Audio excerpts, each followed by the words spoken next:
বিদঙ্গ.com এ আপনাকে স্বাগত জানাই। আমি রাজা কুন্ডু, তোমাদের ম্যাথমেটিক্স টিচার। চলো দেখে নেওয়া যাক আজকের প্রশ্নটি কি আছে। আজকের প্রশ্নটিতে বলা আছে একটি ধ্রুবক ও একটি শূন্য বহুপদী রাশিমালার উদাহরণ দাও। শুরু করছি উদাহরণ, যেহেতু উদাহরণ দিতে হবে তাই প্রথমে উদাহরণ লিখে দিচ্ছি। প্রথমে আমি দেব হচ্ছে ধ্রুবক বহুপদী রাশিমালা।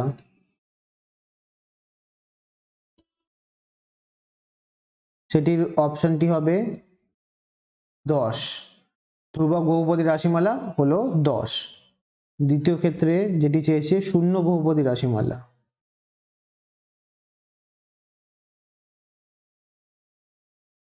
শূন্য বহুপদী রাশিমালা, সেটির অপশনটি হবে 0।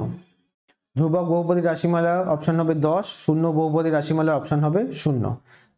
এটাই ছিল আমাদের নির্ণয় অঙ্কটি বা নির্ণয় উত্তর। থ্যাংক ইউ ফর ওয়াচিং বিদঙ্গ.com। অঙ্কের আরো প্রবলেম এবং সলিউশনের জন্য আমাদের ওয়েবসাইট অবশ্যই ব্রাউজ করো। Thank you.